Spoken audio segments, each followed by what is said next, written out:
I mean, I don't exactly know what was going on, but apparently the police are going to look into it anyway. Um, Yes. Oh God. Hello. Sorry, you weren't meant to hear that. Hello, everyone. Welcome back to the Thomas Podcast. It is episode 110. I'm joined with John Cook, and we're here to talk about SummerSlam and also maybe a few things that were holding over from Monday Night Raw this weekend. The new Triple H era, which people are calling it. Is it off to a good start? Well, we'll talk about that. But first of all, Jono, how are you doing, mate? I'm tired. Yes. Yeah, I'm tired. I sat up until like silly o'clock on Saturday night.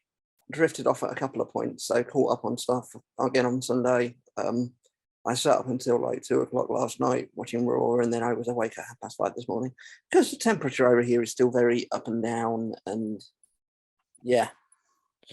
Yes, it's a weird word, and I know obviously there's going to be a few people listening who's going to get innuendo, but nights are very sticky at the minute. I find it's quite sticky in the evenings. Which It's is very close. Yes, it's very close, as your grandparents would say.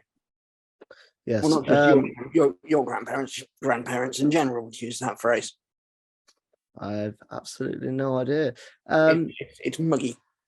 It's very muggy in the evenings. But John, obviously for those watching on the YouTube side of things, you can see John unfortunately getting attacked but I believe the Hurricane using the belt. It is What indeed. happened? Yes. I asked him to do this when we posed for the photo. Unfortunately, obviously, he's American and I'm a Cockney. So you get like 30 seconds when you're getting a convention photo. So he's like, "Hey man, how you doing?" I'm like, "Yeah, great to see you." So can you nail me with the belt? He's like, "What? Can you nail me with the belt?" Like, what? No, yeah, hit me. Pretend to hit me in the face with the belt. Oh, so there you go. Nailing somebody and then hitting somebody with something apparently isn't vernacular wherever he's from. Yes, Christ, yeah, convention photo is always a bizarre one. That was the same day that I met Mark Henry and Billy Gunn. That was a good day for you. You've had a few really good LFCCs, to be fair. You've got like a that was the year before the big Doctor Who? That was the same year as the big Doctor Who. Yeah, so that year I met Nine Doctors, Pearl Mackie, Mark Henry, Billy Gunn, the Hurricane, Ingrid Oliver was that year as well, I think. That was a good year. And Jewel State from Firefly, who's absolutely that was a good year for you then. Yeah, it was. I mean, it was a busy year. I mean, the Sunday was like I was dead on my feet at that Sunday. I mean, my for those who follow me on the Tweety Pops, my Matt Smith photo from that year is the stuff of legend because he is my favorite literally holding me up. Because that was the first photo I had done on the Sunday morning, and I was not a well boy. That's one of my favorite photos, just of all time. But also make sure you eat properly when you go to conventions, kids. Make sure you eat properly, and yes, if you're going to drink, have a substantial meal with it. If you can as well, try and I don't advocate for this. Try and bring some food with you because the convention prices for food are pretty steep. I mean, I don't know if that's technically against the rules or not. Actually, I've never. They weren't. They were allowing food in last time because they were checking bags and they weren't taking it out. Yeah, yeah. I mean, it's something I've always done. I've always not necessarily like a lunch, but I've always tended to like take some sweets and stuff in just to keep my sugar going. Yeah, exactly. And like you alluded to last time on the podcast, by this recording, you have booked to go see the Abominable Snowman at the BFI. Unfortunately, I will not be attending this time, so it's a shame. I was actually on the phone today, and I was listening to the nice hold music on a little dance as I always do. You were third in the queue, and then my mother comes in and goes, "What are you doing?" I said, "I'm booking you in London for the first weekend in September." She said, "No, you're not. We got so and so's wedding thing." I was, "Who?" So yeah, we said you're going, so you're going. All right. One of those things that they said I'm going to without asking whether I could go or not. So in previous years for BFIs, I've missed. Well, this year I actually missed Father's Day for the BFI. I think at least one previous year I've missed my dad's birthday on a BFI. Yeah. So he still gets a card and a present. He still gets to see me on the day. I just leave pretty sharpish afterwards. He's happy with them. That's all right. But we do have a lot of wrestling to get through, John. So my first question to you is SummerSlam 2022. Thumbs up, thumbs down, thumbs middle. Where are we putting this one? I mean, this is just on the video, isn't it? Yeah, yep. Massive thumbs up. I cannot disagree with you on that one. I thought this show was, I'm going to say it, almost brilliant from top to bottom. Pretty stellar start to finish. Yeah, there was one bit where I was a bit like, but okay, interesting. I'd be intrigued to hear what that was when we get there. But apart from that, I thought the show was engaging. I thought it was fun. I thought every match delivered, even those that I didn't have much hype for. And that was only one match on the card, that being Theory and Lashley. I thought there was some nice. I thought there was some nice segments. Sure. But for me, the biggest difference is the presentation. First of all, the commentary. You can tell that they've no longer got Vince McMahon just consistently hounding them. It seems we've got rid of the term WWE Universe, which I'm happy with. It's now WWE fans. And first of all, I'd say big up to Michael Cole, because he only did half the show, but he was on fire. Particularly in the match with Pat McAfee.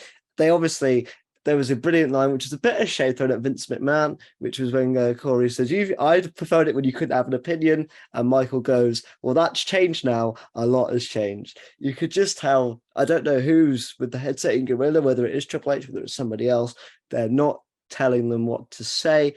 And also, before we get into Monday Night Raw, I will say promos now nowhere near as scripted, and it's so lovely to see. It's so nice to listen to a wrestler and not go, oh. I think for me, yeah, the change in presentation is very good, but I think the big thing for me on Saturday night was that genuine feeling of anything can happen. Yep. And unfortunately under Vince, you did tend to get into that, it's going to be the same old, nothing really exciting is going to happen. Nothing really new is going to come of this. And, they blew that out of the water with the first match. Exactly. It's just, from that moment on, it's like, wow, okay, anything can happen here now. Yeah, absolutely. And you can also tell as well, the show did not overstay its welcome. I think it was just over 3 hours, 8 matches. No match felt overly long. No match, it all felt pretty succinct, really. A few matches could have a bit more time. I think it came in around 3.5.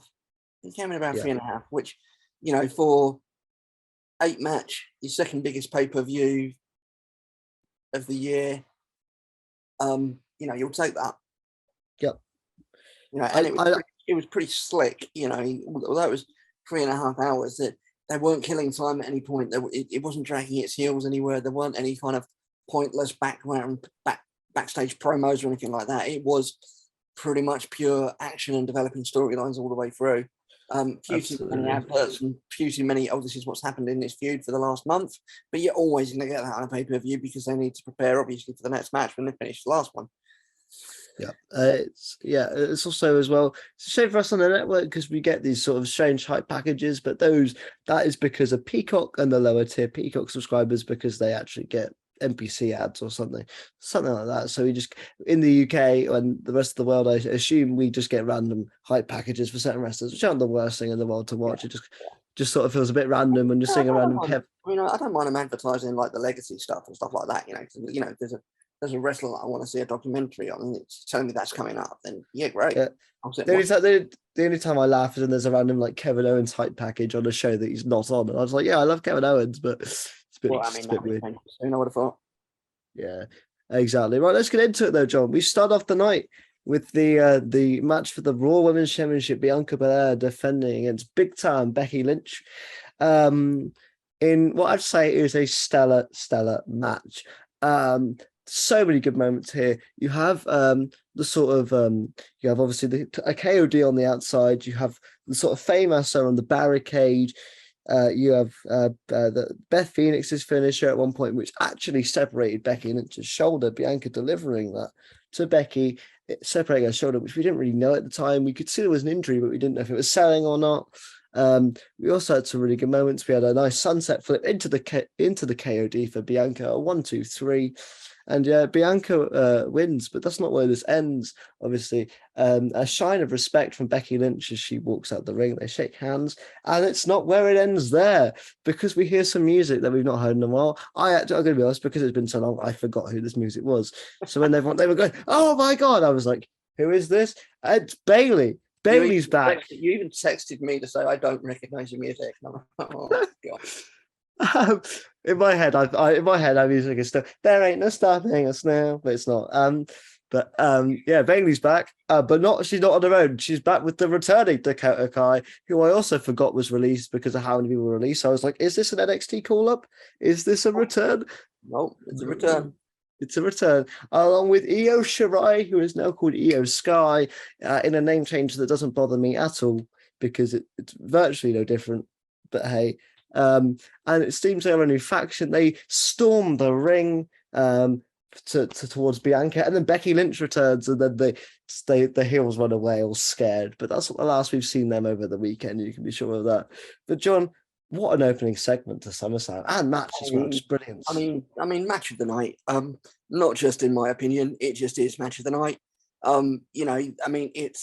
It's a shame that Bex has picked up the injury and she's going to be out for a few months, because I could watch these two go day in, day out. Like the level of respect between them, the way that they work together, the chemistry between them. Obviously they left that kind of gearing up for them to be kind of allies and in a bit of maybe a tag team situation or backing each other up a little bit, which would have been a really interesting direction for that to go in. Unfortunately, we're not going to go there now, so it'll be interesting to see if somebody else gets shoehorned into that kind of Bianca's support or Bianca's teammate role. But yeah, this was the match of the night. It was absolutely outstanding. 5 out of 5. Some brilliant spots. Wow. Some brilliant spots in there. This is two very different styles. Obviously, Bianca's got that very powerful style, but they just worked it together. And what you notice watching it is that they dialed down on the kind of Becky sneaky heel stuff as well. So they prepared us for the face turn at the end of the match, because by sort of, she was getting angry, she was losing her temper, but she wasn't kind of cheating. She wasn't kind of, match of the night. Yeah, okay, I agree with you on most of that. I don't think it was match of the night. I think there was one match that was more, which is better for me. But that's how strong this show was. I can't disagree with anything that you're saying. I'd possibly give it 4.5 stars if we had to give it out of 5. But really entertaining, like you say. These two have just a tremendous style. I'm so happy that these guys have been able to sort of tell a trilogy that started off very, very shit. Let's not lie. Last year's SummerSlam was terrible for Bianca Belair. It was one of the weirdest decisions of the year.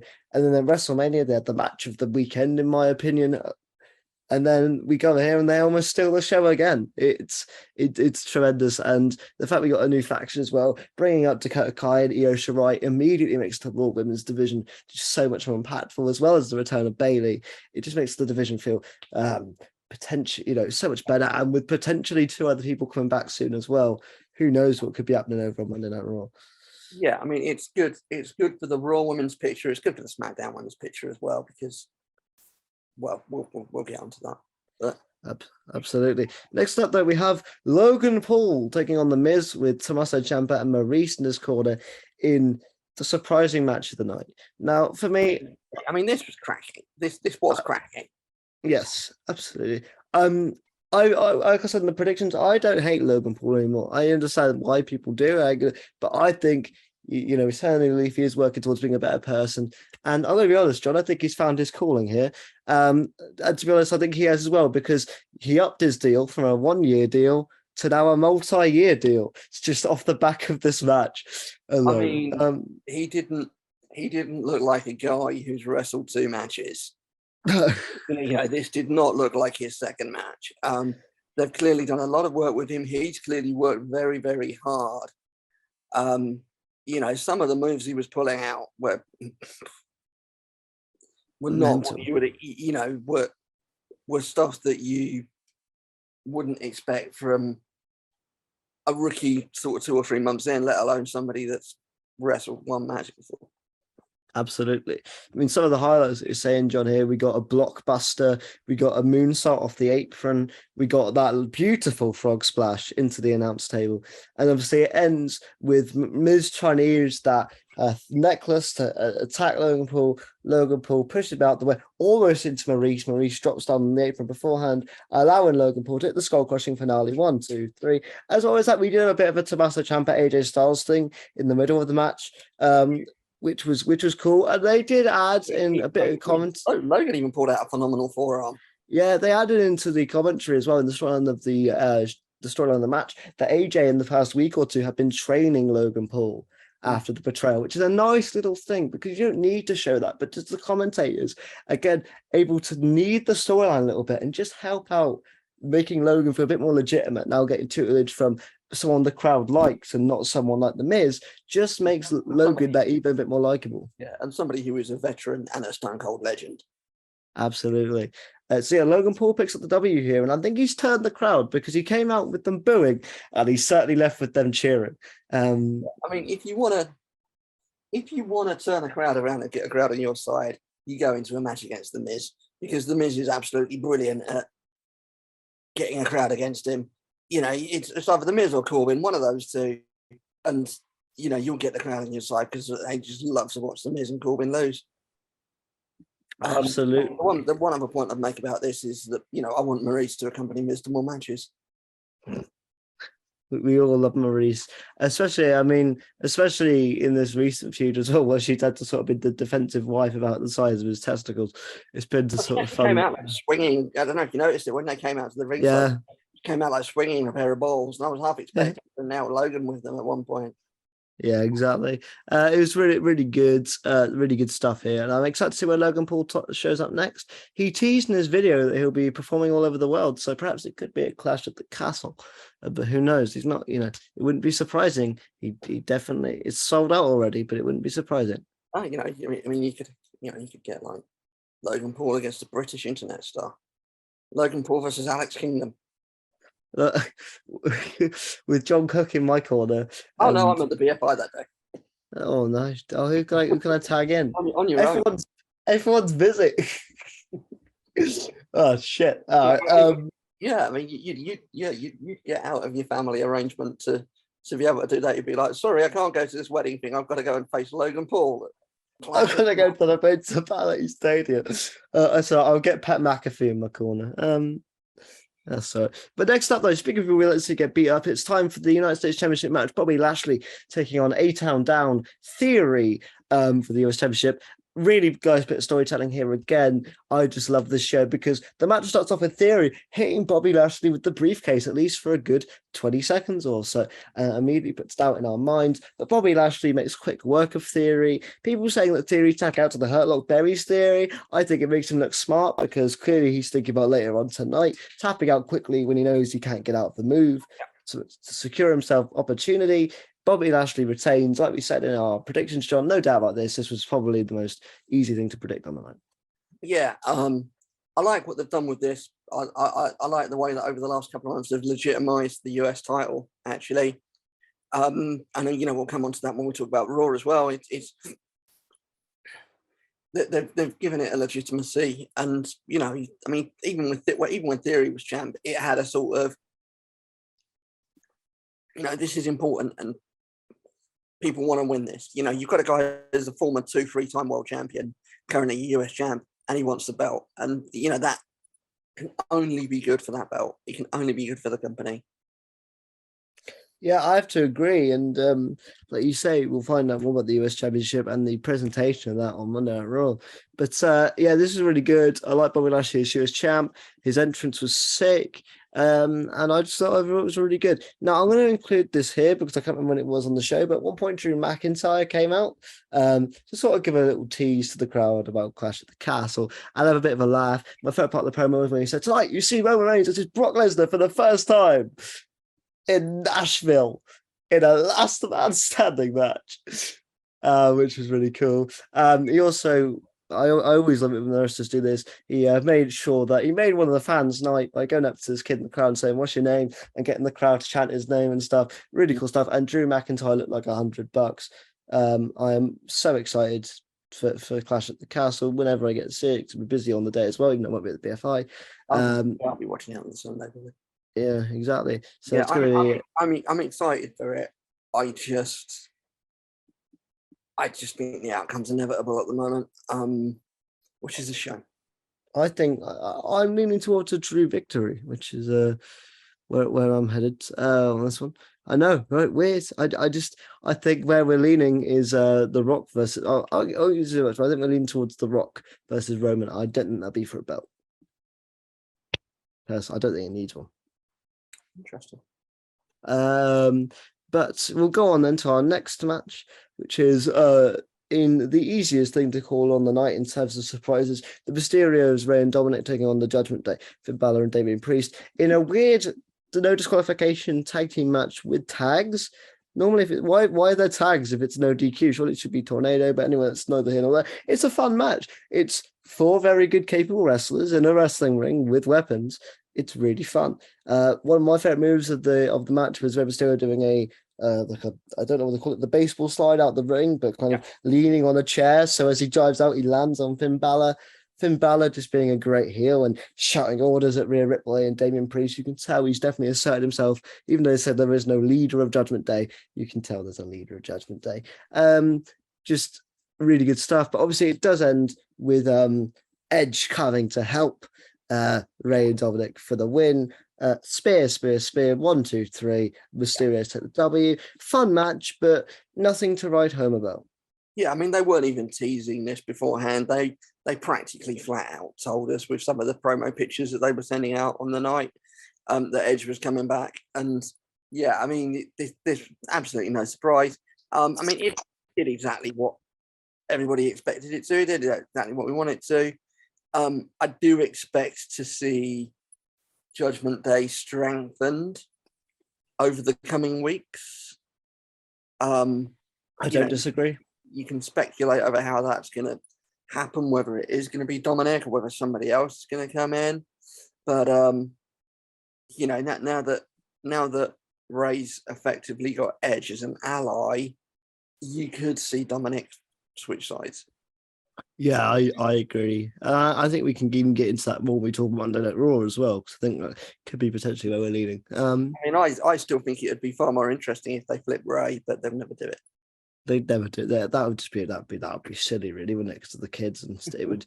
I think realistically, this time Rey might be a bit heelish as his last match, which I think will be against Dominic, and so that passing of the torch where Dominic becomes the baby face and the fans try to pass that torch on, sort of thing. But one thing Dominic needs to do, I'm sorry to say this, but he needs to get a haircut, because that mullet just is. You can talk. Leave me alone. I got a haircut. It's all right. Do you think? I mean, you posted a photograph on Instagram yesterday, and it was like looking at nature, and I was half expecting a bird to start nesting on top of your head. Thank you. Sorry. Thank you very much. But I don't. It's the weird. I don't know what it is, mate. Just sort out the back of your hair, and you'll be all right. In my opinion, anyway. I'm sort of rocked after that. No, I'm joking. Next up, we have Alex Kingdom giving out hair advice. I mean, that's nearly up there with me giving out hair advice. Okay. Next up, though, we do have in one of the funniest things of the night, Happy Corbin making his entrance. He's having a normal entrance so far, and suddenly over the top we just hear a loud chant of bum ass Corbin, and we realise it's not the crowd. It's I'm going to go with it's a 20 to 30 person choir just singing bum ass Corbin. I love Corbin, by the way. I said this in the predictions. I just love the man. I think he's so detestable and so brilliant. He's like, how are they doing that? Why is there a choir singing? And then obviously Pat McAfee comes out to the biggest pop and a new theme song, which is sort of a bootleg version of Seven Nation Army, but still works. They're not going to use it every time because they can't afford it, probably. Yeah. So, but it does work because it's the same vibe. It gets the crowd, singing along to McAfee's song. Really good stuff here as well. Like I mentioned earlier on with the commentary, you got Corey Graves, who they build up as a friend of Corbyn's. They build up Michael Cole, obviously being good friends with Pat McAfee. So you've got two commentators here, both on entirely opposite sides, neither of them really being impartial. A lot, it's a really good match, and you just have a lot of it going. You have a lot of it with Cole going, "Come on, Pat! Come on, Pat!" And you have a lot of Corey Graves and that brilliant heel stuff. But the MVP of the match was when Corbin got on the microphone, got on the commentary set, and also pushed Michael Cole as well. Really good heel heat from Corbin, but we also saw some really good stuff. A lot of suplexes from Pat. We saw the Swan Bambini or something. I don't know what they called it. It was something like that. With the great life of Pat says he's 1/8 Italian. Or something. Just brilliant stuff from McAfee and Cole there. Obviously, McAfee wins the match after a reverse of what's been going on. So the referee gets bumped by Corbin going for the end of days. And so McAfee takes the opportunity to hoof Corbin in the balls and then do a sunset flip for the W. 1, 2, 3. A really fun match again. McAfee bringing out all the stops, and Corbin is a very capable wrestler as well. So there's probably a really good person to put him with. This is a really good match. Yeah. I mean, obviously these guys have got history, and they've built that quite well. Corbin, I mean, I cannot sing his praises enough. Over the last 5 or 6 years, he's had half a dozen different gimmicks, and he's been equally detestable in every single one of them. And he's brilliant at it. Just absolutely brilliant at being the guy you love to hate. I cannot sing his praises enough. And this was a great match. Yeah, really fun. The crowd love McAfee. They just love him. I'm a big fan. Next match, I want to see Pat in is him versus Roman Reigns for the undisputed Universal WWE Championship. I'm taking the bit, but I love Pat. I think he's great. So charismatic. You can tell he's having a great time. You can tell he's working for this. You can tell he's putting everything he has into the effort, and really, really fun match. And McAfee getting the W this time is cool because obviously last time he won the match, but then lost to Vince McMahon, which is a weird sentence to say, especially in lighter events. But at the time, it was fun. Just a really good match, and so nicely for kind of our triple main event coming up now here, the 3 biggest matches of the night.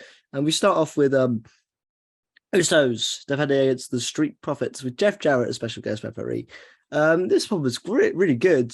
The issue is that we saw one better at Money in the Bank, so it's still a really good match. But because they did it better, it's sort of like it's really good. I mean, it's really good. There were some really good moments here. But it's just when you have that Money in the Bank match, which you can, it's difficult to beat. It was so good, but it just kind of feels like if these were switched, it would have been so much better. Yeah, I mean, I'm not entirely sure why this had to be a special guest referee because that didn't really play much into the storytelling. Not at all. Obviously, it's basically because Jeff Jarrett's from Tennessee, and so they wanted to get a bit of hometown pop. But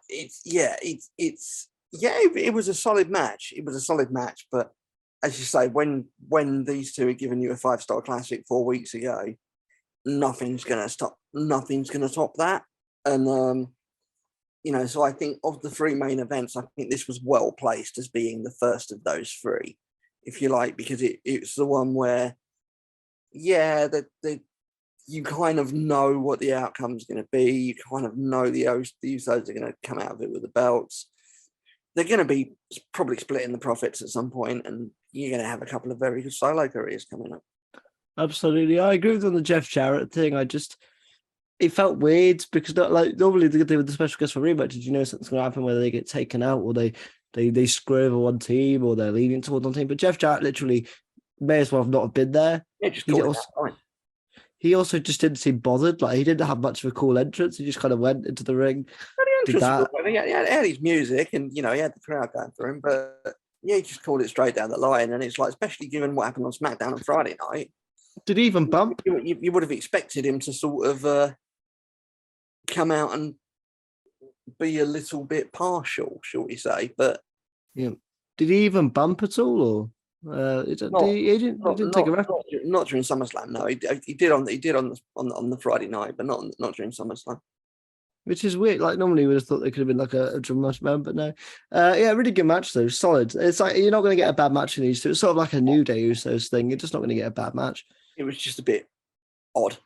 that that was the stipulation. It's like, oh yeah, these two guys hate each other so much that we're going to get like a special guest referee as an enforcer. It's like, oh right, who's that going to be? It's like going to be a really big guy like Omos or something like that. No, it's going to be like a 60-year-old, retired, sort of semi-retired Hall of Famer who walks around with a guitar. It's better than Ric Flair. But we won't be talking about that this weekend because that was horrifying to watch. I've not seen it. I've not picked up anything on it. I don't even want to watch it. Don't. It's all I'll say is what I said on Twitter the other night, which is how many last matches has Ric Flair had now? Yeah, it's scary. But next up we have, for me, the only bit of the show that was a misfire, which is Liv Morgan defending her SmackDown Women's Championship against Ronda Rousey. The result I have no issue with. Where we ended up was fine. The match I thought was awful. This lost time because of Logan Paul and The Miz overrunning, is what's been said in the news. And unfortunately, this is the match that lost time, but it just felt sloppy. And you could tell they were rushing to get to the point where they needed to. And I just feel really bad for Liv because I feel like the ending makes her look weak as hell. I don't have such a problem with it. I mean, nobody's going to beat Ronda Rousey clean. I think she's lost clean once in her time in WWE. Yeah, so nobody's going to beat Ronda Rousey clean. We came out of this with the right result. Hopefully, the feud will now go away, and we'll see some better matchups for the title. We can only hope. I still think Lacey Evans is on the horizon, although with returning superstars, that might be a little bit further down the track.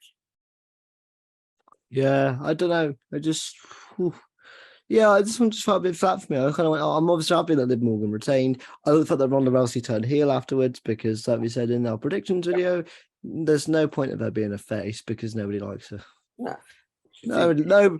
She's a pretty. She in a business with some quite detestable human beings. She stands out as being quite detestable, which is saying quite a lot.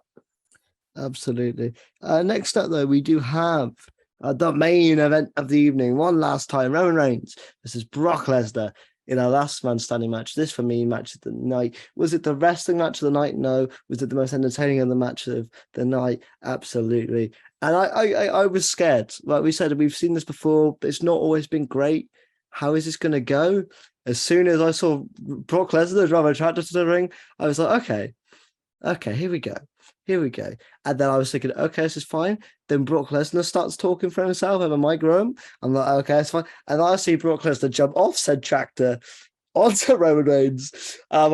We're on fire here. And they're immediately in the crowd. Like, obviously covering through the whole match, right? Run through the highlights. I remember there's a lot going on. Lots of F5, lots of spears. The commentators really building up the fact that these two are superhuman, are taking in a lot of finishes, lots of damage. They're just getting back up. They will not stop. And then we get towards kind of the middle end point of the match.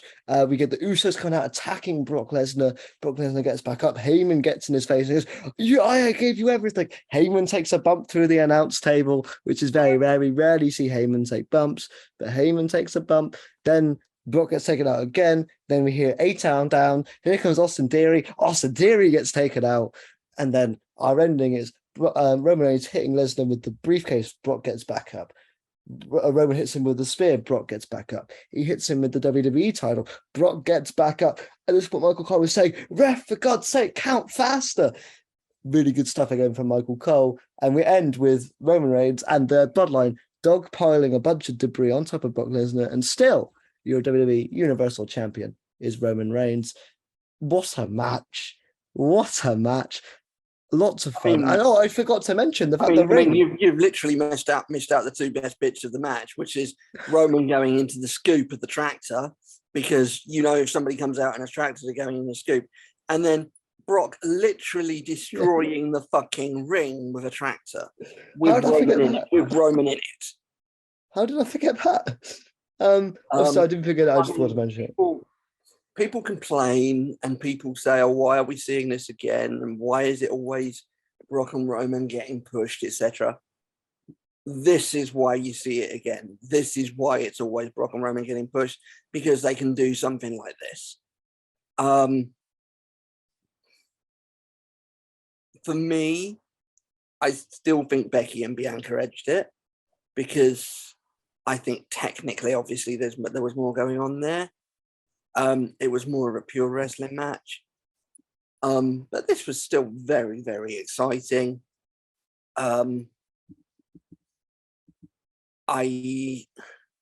What I would have liked to see, I think, given what had gone on over the last few weeks, is when Theory came out, I would like to have seen him try to catch in, and then Drew comes out and nails him. I think that would have been interesting. Yeah, that would. But you know, just that, that for me, there was just a couple of little missed opportunities where actually they could have given a slightly different flag. You know, we all knew that Theory was going to try and cash in. We all knew that he probably wasn't going to be able to. Yeah, I just really enjoyed this one. I don't know what it was. Spice that up a little bit. I found myself, obviously, it's weird for us in the UK, and I assume around Europe and around other places where wrestling shows, they go on really early in the morning. So you start to flag towards the end. But this match just had me on the edge of my seat at 4 a.m. And I mean, I was watching it, I was going, what on earth? I mean, like you mentioned with the ring imploding, that was one of the coolest things I've seen. I mean, we've seen the ring implode from a suplex. We've never seen a wrestler with a tractor lift it into the air and just see the poor old referee where it start to fall backwards. Really cool stuff. You can tell they're having a lot of fun. This does feel like the end of the chapter between the two of them. Yeah. Really cool stuff. I say I'll give this gets my 5-star match for me of the night. And something to say about some missed opportunities, but I think like I said tonight, no matches overly long. I never got bored while watching it. So I'm like, oh, can we get that row and stuff. I thought the commentary did a really good job. I thought everyone was on point. I thought the finish was great. For me, this is just this was perfect. But no disrespect to Bianca and Becky, because if you're not the best match on the show after that match, and that just shows how good the show was for me from top to bottom, really. Just a really good SummerSlam, capped off with one of the best matches of the year so far. Overall, I would say one of the best SummerSlams in the last 5 years. I think SummerSlam suffered a lot in the past 5 years from it just being overly long, because obviously we've had the era of pay-per-views being long. The thing is, WrestleMania got split into 2 parts. SummerSlam never was, so SummerSlam was just one long 5.5 hour slog the last 5 years. Whereas this one, 3.5 hours, went at a pace. Every match felt important. There was no kind of matches where you thought, oh, every match you were like, oh, this deserves to be on the card. And yeah, worked out really well. I thought it was a fun show. And that leads us on to Monday Night Raw, the first real Raw of the Triple H era, because obviously last week was mostly written by Vince McMahon before he left. So this is the first Raw where you can really get to see the Triple H influences, and boy howdy did we see the Triple H influences. Now, before we get into certain things, for me, the one thing that mattered on this Monday Night Raw, every match had a purpose. Yep. Every single bout that we saw happened for a reason and wasn't just on the show. Immediately, as soon as I saw 2 triple threat matches, and then the winners of those triple threat matches would go on to fight the United for a one-on-one fight to determine them for the US Championship, I thought, yes. Then I saw a tag team title match at the main event. I thought, okay, this is really good. Just some really good stuff. But we do start off with Becky Lynch, who unfortunately does confirm that she's got an injury. She kind of opens the door for Bianca to come up. But before that, she says she lost her way. And she realizes she popped her shoulder out that, she's been a bit of a prat, shall we say. And she's lost her way. She's not the big costumes and the loud, makeup and all that. She is the man. She's not defined by any man. She defines the man, which is a cool line. It kind of leads the way for Bianca to come out.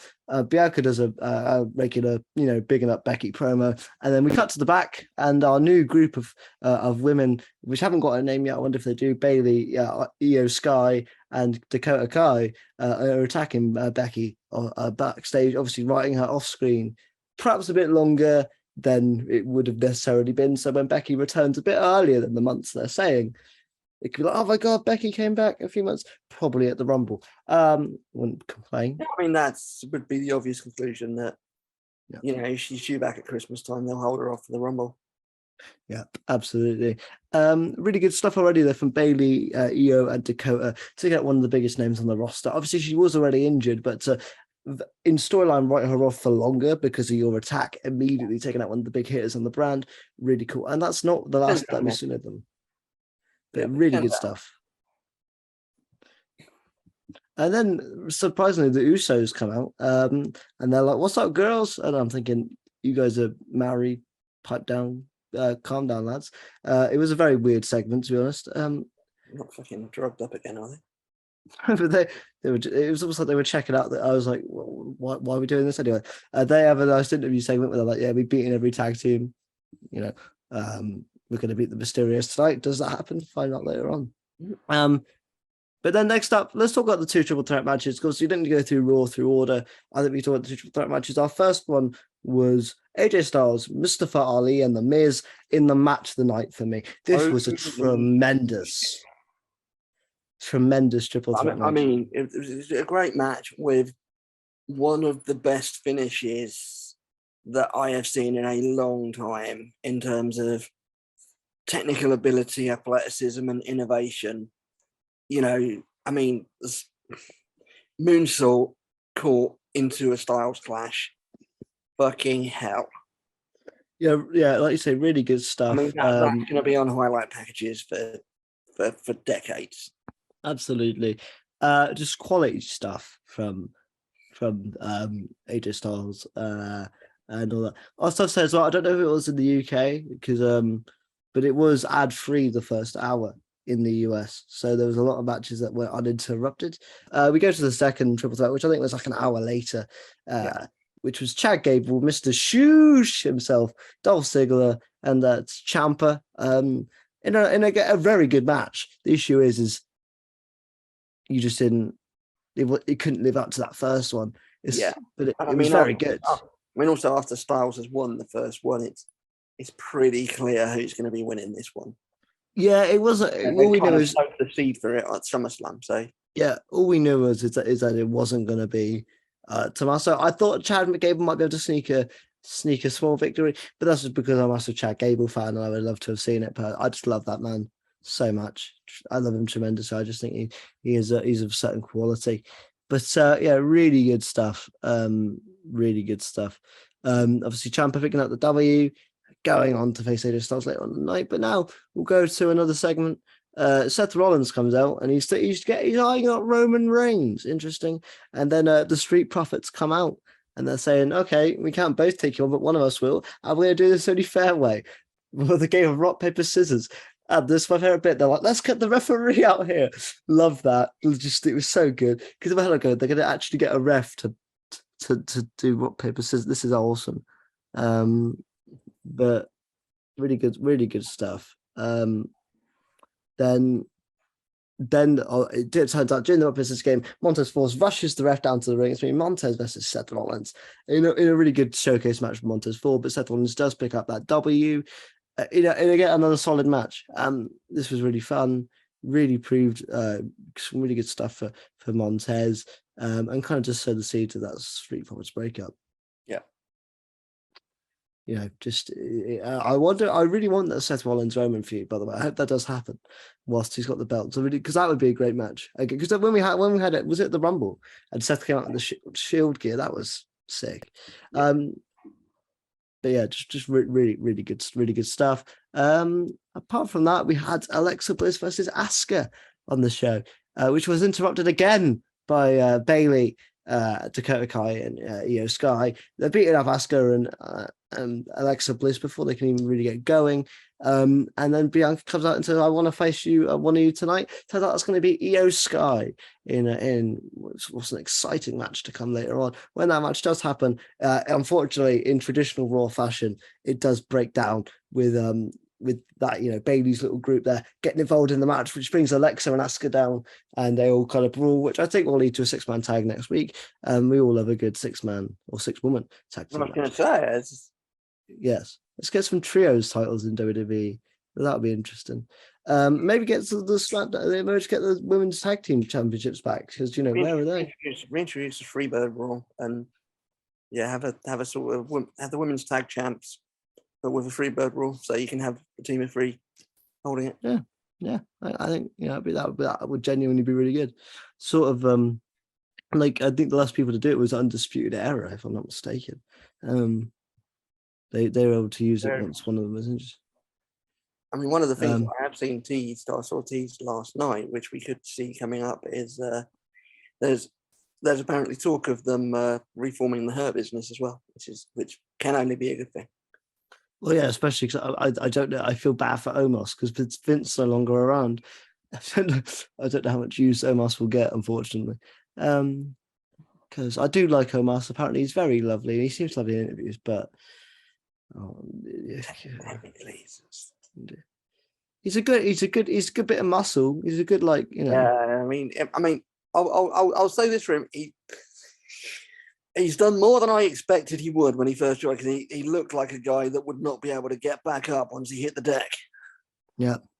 And actually, he's done a lot more than that. So, no, he's been rather brilliant for what he can do anyway, and his height, and I do hope he does find somewhere, because I don't want anyone just sat at the back in catering. I don't think that's fair for anybody working in there. But as well, right? Shall we now? We got an Edge promo. Edge came out on Monday Raw, back to Metalingus, which, in my opinion, that was kind of another missed opportunity on SummerSlam with him coming to a fiery entrance. I just thought it was a bit weird. I thought the pop would have been better if it was just the "you think you know me." But hey, we got it tonight. And again, I was saying to Robbie whilst I was watching this, I was like, how is he going to play this? He's playing up to the crowd. And for the past months, he was calling them sheep. He was saying that you're... so he literally opened to the promo with, "Hi, guys. Thank you for that. I've been a bit of a dick for the last few months, so I do appreciate it." And it was like, all right, that's how they're playing it. Just, yeah, I've been a bit of a dick. And it's like, yeah, cool, whatever. That's fine. At least he addressed it, I think that's the main thing, is that he hasn't just gone back straight away.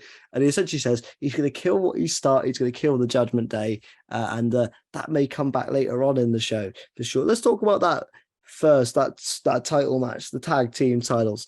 Dominic and Ray versus the Usos in a very fun television match. I think the ending was inevitable. I think we did really know that Ray and Dominic weren't going to pick up the straps, but it was a fun match nonetheless. And I like the fact that Ray and Dominic get rewarded for winning at SummerSlam, so they get a tag team title match. It's nice that if you win something now, you get the benefits of winning a match.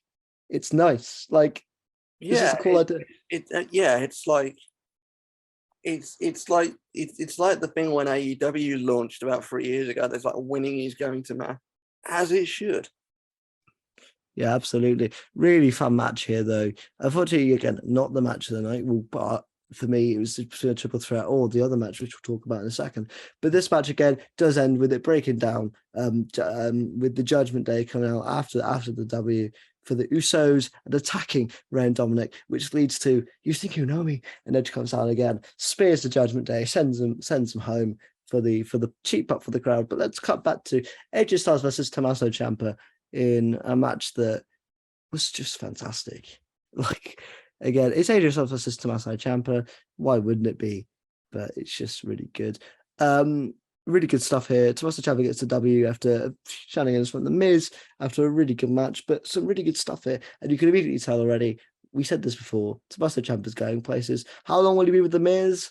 I don't know. But I don't mind as long as they're together, as long as it's an equal pay thing sort of thing. And it's not The Miz is here and Tommaso Ciampa's just his lackey. If Tommaso Ciampa's picking up W's, I don't mind them being together that much. Yeah, I mean, knowing the character of The Miz, the minute that Ciampa gets a belt on him, which is going to happen sooner rather than later, The Miz is going to start getting jealous and turn on him. Absolutely. I also have to say as well, it happens every time that anybody that The Miz has teamed up with has got a bit of recognition. Yeah, Logan Paul literally months ago. So Ciampa should have his wits about him. It's one of the few consistencies in wrestling, The Miz being a dick. Absolutely. But yeah, as well, I have to give credit to WWE and whoever's idea this was. I'm going to go with Triple H. But to start the night before these matches, we had a brilliant hype package about the prestige of the United States Championship, which just made it feel so much more important that these got what these guys are fighting for. And then even after the Ciampa match, we had an interview with Bobby Lashley. It was just a regular interview, but he was like, "I'm ready. I'll fight anyone. Let's go." And it just made you feel more about that match There's such small things that make such a big difference.